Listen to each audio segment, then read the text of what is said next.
Jai Baba, everyone. I see some nice, familiar faces, and some from up north. We have with us Dr. Alan Cohen and Ellen Bailey, and anybody else I don't see visiting us. Oh, really? They're somewhere between the airport and here right now. Oh, for heaven's sake. Well, this is kind of a fun meeting for me. I chose my topic, and I've already gotten some flack about it, so that makes it lively. What do you mean, talking on dreams? Anyway, I think dreams are an important part of life, and Baba says so too.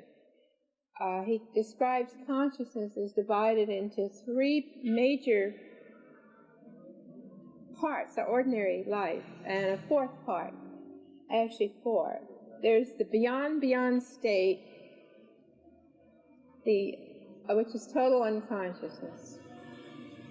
Then there's the dream state, which is still unconscious, semi-conscious. I'll give it accurately here. And then there's the waking state, which is still, of course, according to God realization, a dream state. And then there's the fully awake state. And the facts are that, you spend 1/3 of your life asleep, and that's a tremendous amount of time. And part of that time, you are in the beyond state. But a great part of that time, you're in the dream state. Here's how Baba lays it out. The passage from sleep to wakefulness consists in the passage from unconsciousness to subconsciousness and finally full consciousness. Normally, for the ordinary man, these consist of sound sleep, unconsciousness, dreams, subconsciousness of duality, roused from sleep, full consciousness of duality. And then the fourth state is the fully awake state of the God-realized person, which means that he never goes to sleep again. And this is interesting, that Baba would say, when we were with Baba, we'd ask Adi in the morning, how did Baba sleep, quote, unquote. And Adi would hold up his fingers, like 2, 3, meaning 2 or 3 minutes. And that would only mean like his physical eyes, his physical body relaxing. His consciousness never goes back to the unconscious, subconscious, or beyond state. Here's how Baba puts it. The person on the path and its disciplines, it's interesting to note that the 3 states of a spiritual aspirant are the beyond state, the same as all the rest of us, that unconsciousness. B, experiences on the path, that is on the planes, which is real subconsciousness of duality. See how that contrasts with our dreams, subconsciousness of duality. And third, roused from all illusion of duality, that is really full consciousness of God or self. And Baba gives a very wonderful explanation about sleep and dreaming. I won't read the whole discourse to you. It's in Listen Humanity and also mentioned in the discourses, that it's not the body that makes you fall asleep. Now, I don't know what medical people say, that your brain is tired or you have something or other, chemistry that puts you to sleep. They don't know. Baba says that you must sleep. You must go back into the beyond state because your mind can't stand the constant duality. The impressions you struggle with during the day are too much for the mind, and it has to rest. It has to go back into the beyond state. And because it has to rest from impressions. Then the impressions themselves drive you out of that unconscious state again. And of course there's a punishment, in warfare and prisons and so on. They keep you from sleeping. And it's not that the body needs the sleep. It's that the mind needs the rest from impressions. Now when you're in that beyond state, you're all one. We often think of that. All nature, all man, we're all one. If we all are asleep here, in deep sleep, we're all together in that beyond state. It's only when our impressions start waking us up that we begin to feel our duality, our separateness. And that's where dreams come in. Why do you wake up at all? How come when you're in that beyond state you ever wake up from it? Well, the original impulse to be conscious, to know who am I, as Baba says, the original question, those sanskaras drive you to wake up again. It's your sanskaras that drive you to wake up. And the first stage of waking up is often the dream state. You're waking up from the beyond state into a dream state, and then maybe from the dream into awake state. So what are dreams? Baba says that they are your sanskaric impressions pushing your consciousness to a semi-awake state, or what he calls a subconsciousness of duality. And Baba said, I'll read you exactly what he said about dreams.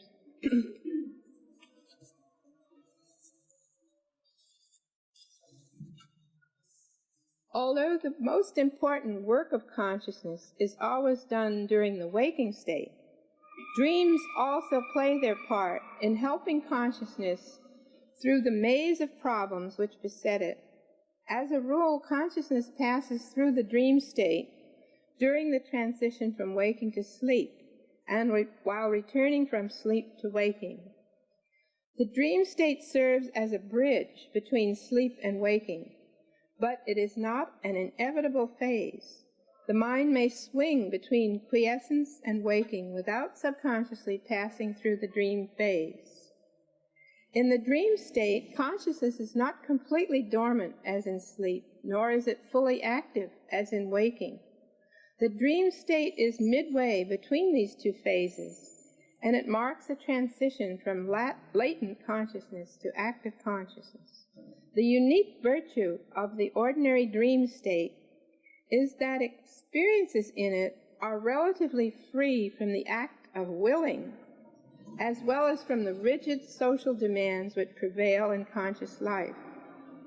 Despite the seeming lawlessness of the dream state, it is nevertheless subject to the accumulated mental and emotional impressions, or sanskaras, which function as inexorably in the dream state as in the waking. Many inclinations and desires which cannot find fulfillment in waking life seek and find gratification in the self-created, subjective world of dreams. Likewise, many fears and conflicts buried in the subconscious mind inflict upon the dreamer a diversity of suffering. Baba didn't add happiness in there. A diversity of suffering which the conscious mind would seek to avoid. Thus, dreamland also invites the experiencing of the opposites. The unique characteristic of dream experiences is that they afford an opportunity to work out a number of the sanskaric impressions without creating any new physical bondage.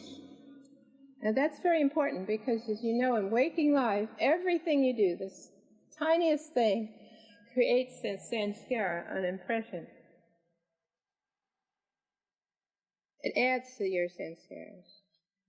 Many dreams have the same force and directive value that inhere in experiences of the waking state, but these latter are always accompanied by the simultaneous creation of new emotional and mental impressions, sanskaras, that prove to be just as binding as the age-old impressions that limit man's consciousness. Dream experiences, however, result in no such creation of further bindings. Another interesting aspect of ordinary dreams is that regardless of what the dream entails, it has no direct effect upon any mind other than the dreamer.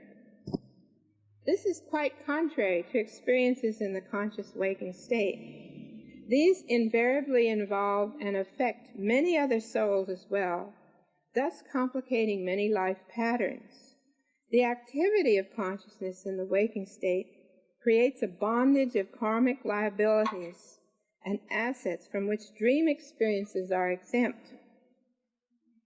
The dream world is a type of psychic experimental laboratory, insulated from the demands of physical life and thus possessing some advantage over the waking state. But because it does not give play to the directive faculty of the will and isolates the individual soul from other souls, it also suffers severe handicaps from which the waking life is free. So Baba goes on about dreams, but it's really interesting how he distinguishes that dreams are not your active will. They are the expression of sanskaras, and they don't bind, and they don't involve other people. In other words, let's say you have a dream that you chopped off somebody's head. You really haven't chopped off somebody's head, and the karma isn't there. But the sanskara may have been deeply buried in you, and you're working on it, you're facing it in the dream. So it's very close to some of the psychology of dreams that have come out in the 20th century, Freud and Jung.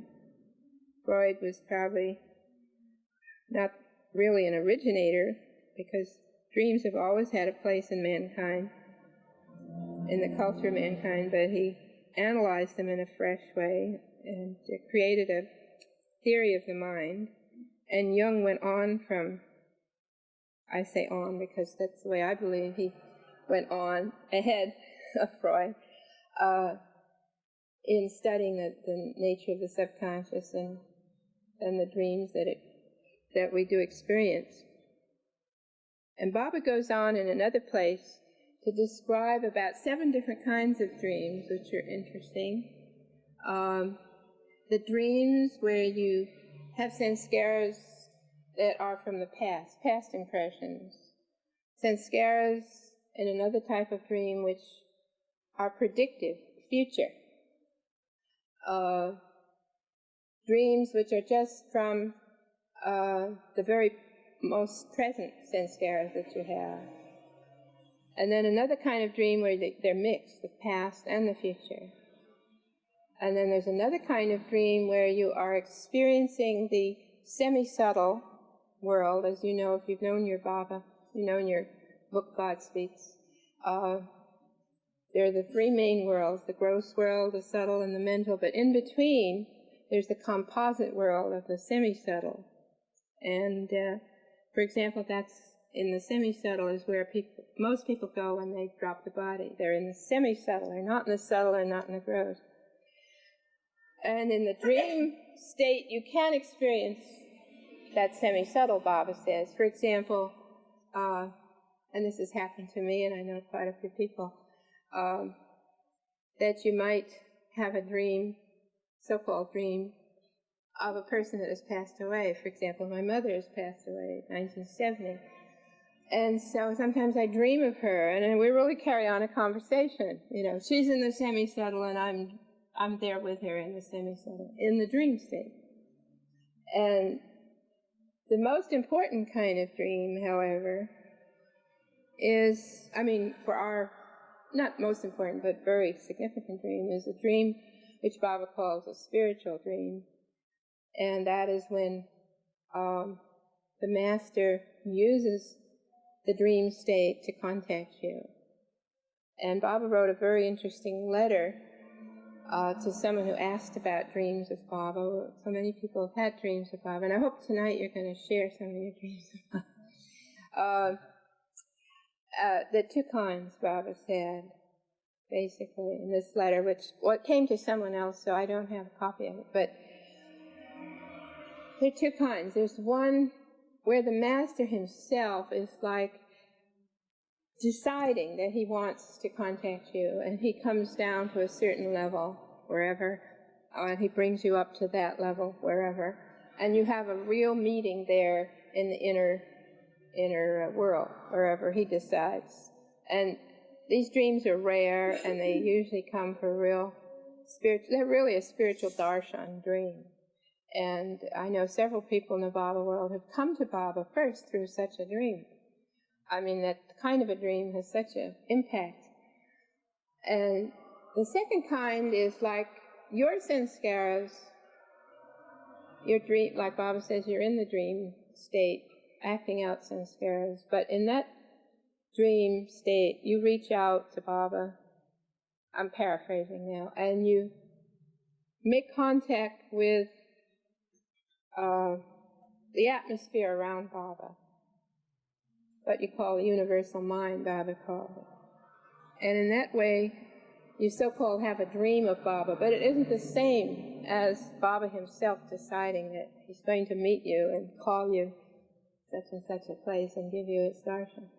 However, those dreams are very effective too, but they're often mixed up with your own sanskaras, and they have a certain flavor of sanskaras. And I can say honestly I've had both, so I can tell you there's a vast difference between them, but they're both very interesting from the spiritual point of view. I'll give you an example from my own experience. I had not met Baba, but Baba gave me some inward experiences of him, because I had to wait 10 years to meet him. That was a long time, and we're going through a lot of hectic things, not only personally, but the world was going through the Second World War, and then there was Baba's new life phase, and it was a lot of tension. You didn't know whether Baba was going to drop the body or not. He kept saying, well, there's 99% chance I'll drop the body, and things like that. So, for his reasons, to probably encourage me, I had this fantastic dream. I also very much wanted to get to India to meet him. This was when I first heard about him in New York, but travel was impossible during the war and so on. And I don't remember the exact year of this dream, but it was a very strong dream.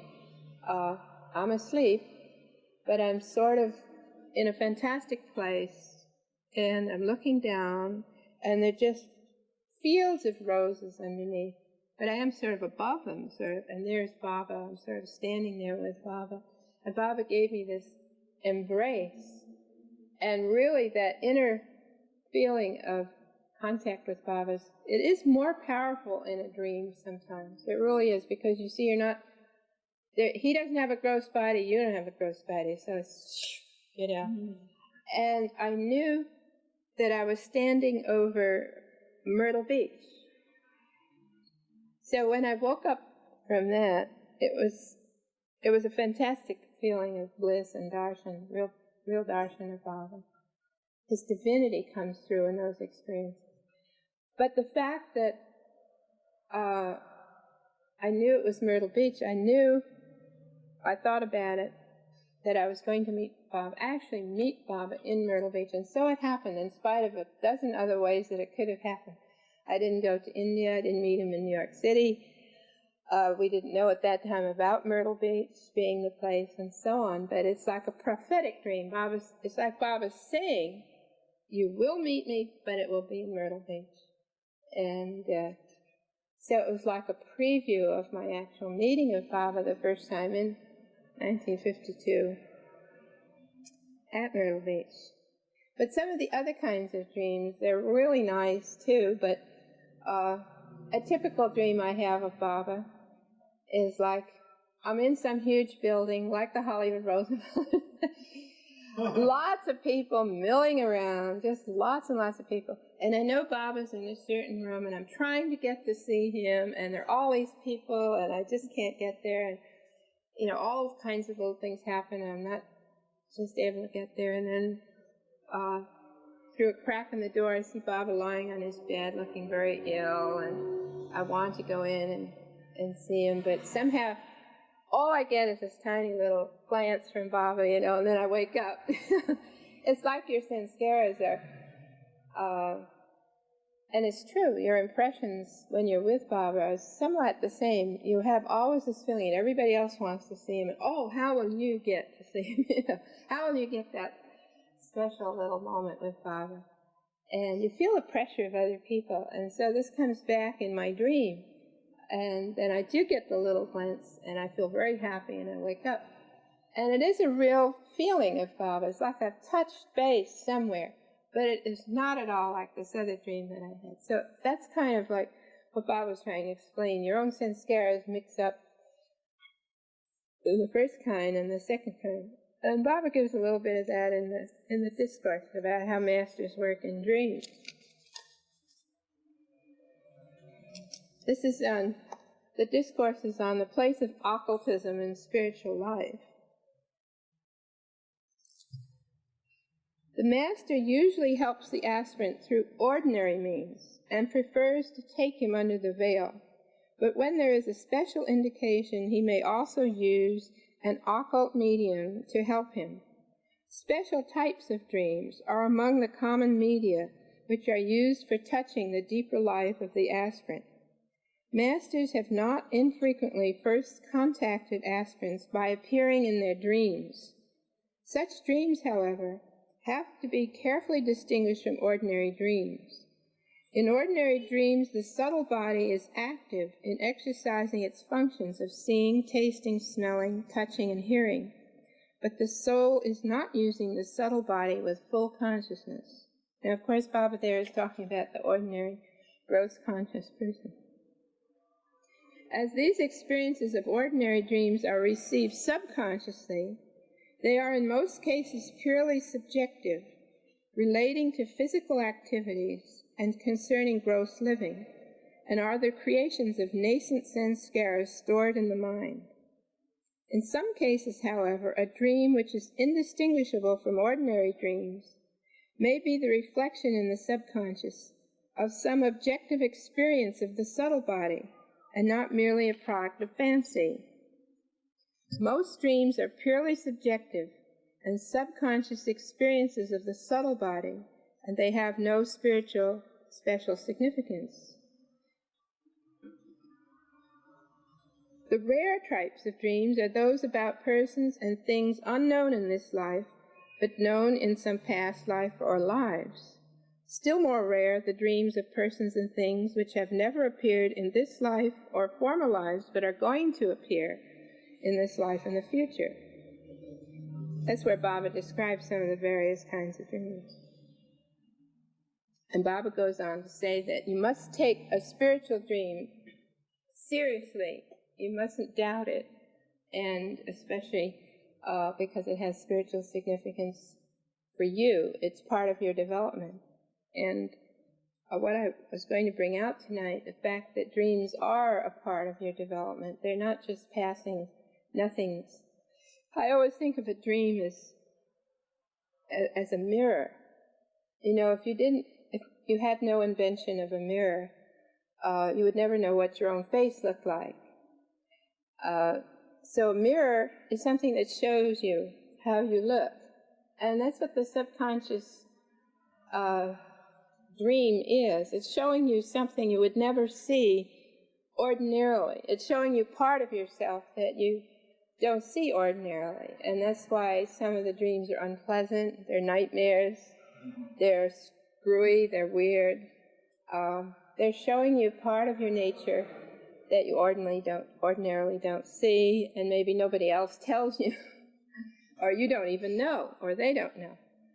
And Baba did use dreams, too, with me, for example, when I first met him, to show me parts of myself that I didn't know. I had a lot of strange dreams with Baba, and Baba would ask me every morning, "How did you sleep?" And I wasn't sleeping at all. I was having all these odd and strange dreams. And then later on in the day, he'd ask me to describe the dream, and then he would comment on the dream. So obviously dreams were important. And he's done this with other people too. And yet there are other Baba people who never dream, like Margaret Kraft said, "I never dream, I never have a dream." So I think he works with individuals as they are and their particular sanskaric makeup. And since I was always interested in dreams and, let's say, a good dreamer, I remember how amused I was when I read some psychiatrist's book ages ago and said, people never dream in color. And I said, that's just balls. I mean, I dream all the time in color. Fantastic color. And so I don't know who he was interviewing. What about that, Alan? Do they still believe that? Only the colorblind psychiatrists. Only the colorblind psychiatrists. Anyway, so Baba would have me, obviously stimulating my dreams and scares, and then commenting on them. I'll give you one example. I had this dream where first I saw this giant, some of you heard this before, giant turtle. And I looked at it and it had Baba's eyes. And then I saw a fantastic serpent and it had Baba's eyes. And an elephant, and I can still see that elephant to this day with Baba's eyes. And looking at me. And the fourth thing was a tree, a giant tree that you couldn't see the top of. And I put my hand on it, and the minute I put my hand on it, I knew it was Baba.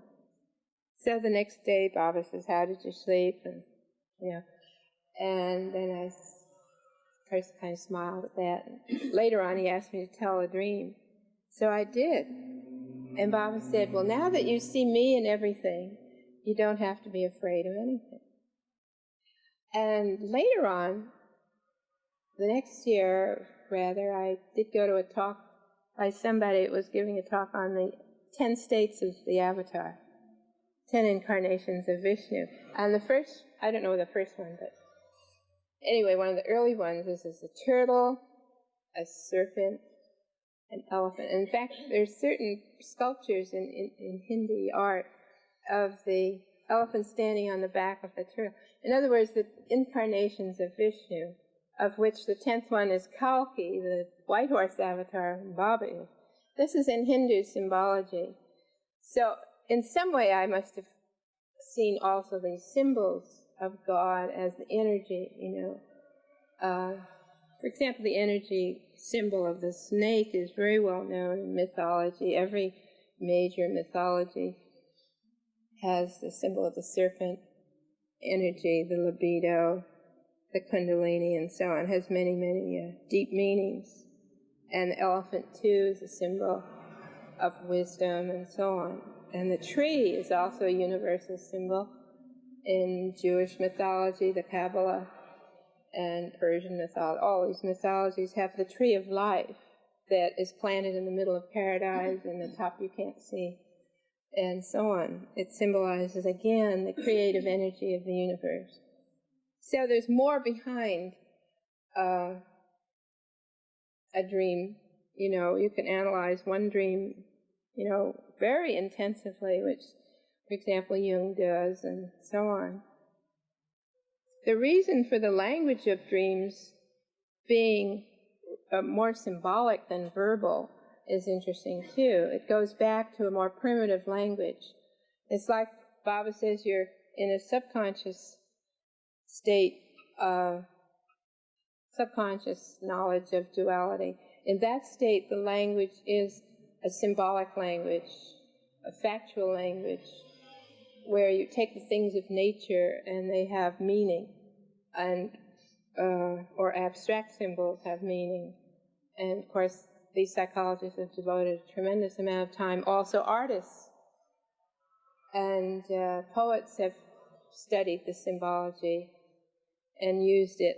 Many, many great pieces of art, poetry. I don't know how many of you have studied Dante's Divine Comedy. Do you still have to study that in college? But for example, all through that is the symbol of the rose. And of course there's the rose window in Notre Dame, and the rose in Sufi poetry. This is like taking an object of nature, and it has a tremendous meaning. It has a tremendous occult meaning. It has spiritual meaning. And it's used by man in many, many ways and through the centuries. And it will appear in your dreams, because your language is sort of a universal language on that level. It's like you don't need to translate from French into English. You know, a dream is a universal thing, just like music is universal. A tone, anybody can understand a tone, and a color. And so, in that way, a dream, and the same way when it's used in art, it frees you from the separation. You can speak to other people in a language of symbology. When you go and see a great piece of art, let's say the Rose Window in Notre Dame, you can react to it without being German, French, or Irish, or whatever. You know? And that's the way your dream speaks to you in a universal language. And there's a very wonderful book called The Forgotten Language by Erich Fromm. Went into that, and many others too since then, to study the language of dreams. And I don't mean the gypsy fortune book type, but although that has some roots too in universal symbology. And when you study the language of dreams, you'll understand your dreams a lot better. And Jung has gone into that, and I think the Jungian analysis of dreams, if he'd gone a little bit further, if he'd met Baba like he was meant to, but somehow he didn't. And that's an interesting story. You know, it might have been brought up even to a more spiritual level than it has. So I've heard some very interesting dreams, Baba dreams, from people. I'm sorry now that I never wrote them all down because they've been really fascinating, but I'll give you one example that I like that was totally from not a Baba person, actually. This was from a secretary at a place I worked. And she came in one day, she said, "Oh, I had the most amazing dream," she said. "I was with a whole tremendous crowd of people, and we were running up to this mountain, and on the top of the mountain was this huge figure of Christ, this statue of Christ, very beautiful statue. And suddenly it cracked, and a man walked out, a very beautiful man." She said, "What does that mean?" Well, I said, "Well, that's pretty obvious what you've dreamt." She said, "What?"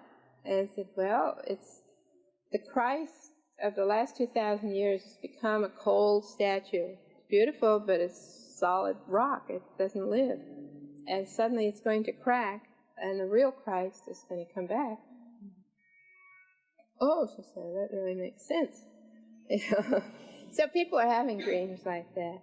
Another woman in the Baba group, a German lady, an elderly lady who got into Baba, she always had difficulty with, well, she loved Baba. Where was Jesus, though? You know, it's like a lot of people have that problem because they have Christ over here, and then they've heard about Baba, and they love Christ, they love Baba. So 3 times she had this dream.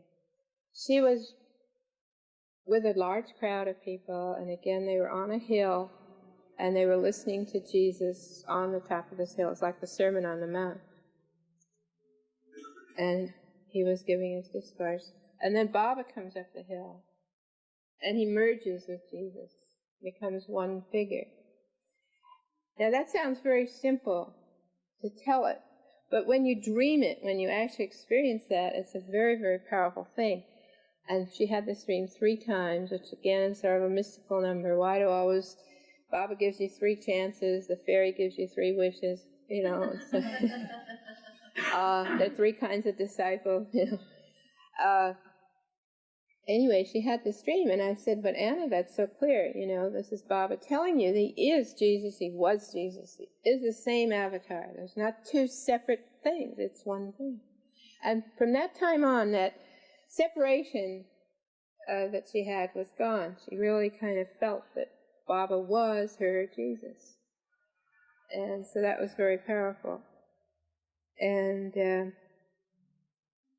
I've had some similar dreams like that. Had some very interesting dreams. One was, it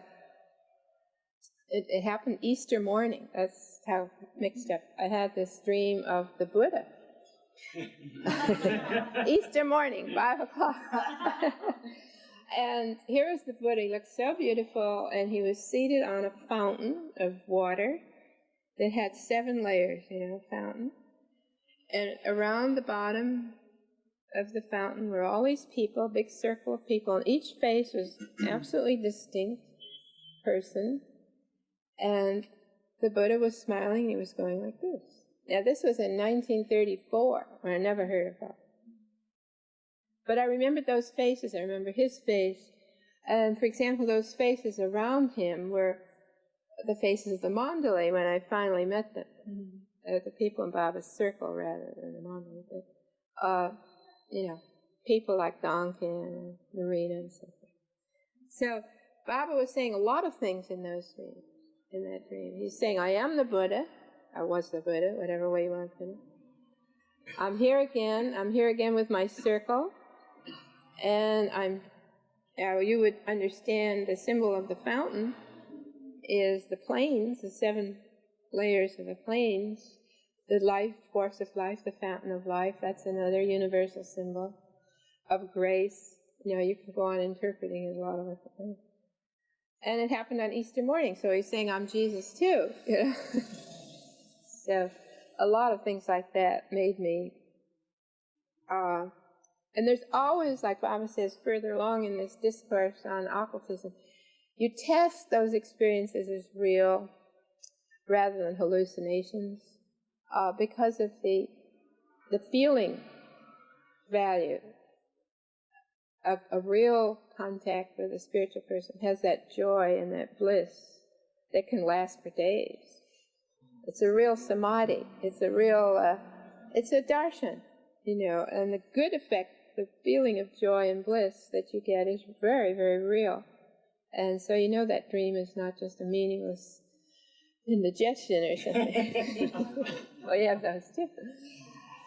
And some people have been profoundly touched by dreams before they ever met Bob. I think Dr. Deshmukh, I tried to find it in my papers tonight, but I couldn't find the one. He describes this fantastic vision in a dream that he had of Baba, and Baba, the whole universe coming out of Baba in circles of light and so on. It's a very poetic thing, and I taped him too, telling about this dream that he had. He'd heard the name of Baba through friends, but he didn't know anything about Baba. Then he had this fantastic dream of Baba, and he just accepted Baba as his master in that dream. And when he came to Baba, Baba acknowledged, that he had contact with him. So that's what Baba's saying. He does contact people that way. And I'm sure there are people here that have had some of those experiences. I know a friend of mine, Susan Herr, heard about Baba through me at Mattel, and she just sort of, Mayor Baba. Then she had this dream of Baba as the Buddha.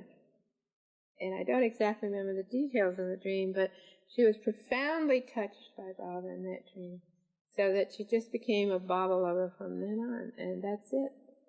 The real experience was there, the real darshan. Another person who had a really interesting dream experience, trying to, all my collection of people, was a woman who has passed away now, Evelyn Blackshaw, and she had this dream of Baba as Krishna. And this is how she described it. She was living here in Santa Monica, but she felt that she was traveling, in the dream state, she was traveling along a golden thread that seemed to come out of her heart. And she was traveling on this ray, far, far away. And finally she comes to this sort of woody place, pleasant place. And there the thread of light goes right to the heart of the boy Krishna. And she described him, as beautiful, as young, with the black curls and everything. And this beautiful smile, and welcoming her with such intense love. And she said, "Oh, my Krishna, my Krishna." And that was long before she met Baba. When she actually physically met Baba in 1952 in Myrtle Beach, she didn't see Baba at all. She went into the lagoon cabin. She did not see Mayor Baba. She saw Baba as Krishna, as this little boy. Not little boy, about 12 or 14 years old. And there he was. And she came out. She hadn't seen the physical Baba. She did later on, but you see, she must have had some very, very strong karma with Baba as Krishna. So it was like a confirmation. The dream came first, the experience on meeting Baba, and it all clicked together, like a puzzle. And of course, in history, there have been many. The Bible is full of dreams. Somebody has toted up the number of dreams in the Bible. Of course, Joseph and his dreams. Dreams were really important to people in the past, especially as spiritual messages and so on. The American Indians did a whole number on, getting your life straight through a special kind of dream. And many times dreams foretold the future. The spiritual messengers would help people, like Mary, had this dream that she would be giving birth to the Christ, to the Messiah. The mother of Buddha had the same dream. A beautiful white elephant appeared in her dream and bowed down to her and entered her womb or something like that, meaning that the avatar should give birth to the avatar. And Baba's own mother had a dream where she saw masses of people coming. She was pregnant with Baba. Masses of people coming and bowing down, to her future child. And so these dreams are significant. She also had another dream I just found recently. That well in their house, some of you who visited Baba's house there in Pune, there's a well that's now covered over. She had a dream that this beautiful goddess came out of the well, all covered in green, with all kinds of green jewels and bangles, and begged for her child, wanted to grab Merwan away from her. And she had to save him, like this. And she was very frightened in the dream. And it's obvious now, you know your dream symbology. This was Maya trying to grab him away. And not long after that, it says in the life story that the snake came. You've heard the snake story about Baba when he was a child. The snake came, and one of these cobras came and wrapped himself around Baba. She comes and finds a little Merwan playing with the snake. And it just slid away harmlessly while she stood there in total shock. Again, the snake is a symbol of Maya, of the negativity, opposites of Maya, the force of Maya. And so is the green goddess. In Tibetan Buddhism, they have Tara, the green goddess, symbolizing all the forces of nature, all of Maya. So these universal symbols happen. Baba's always playing with Maya, right?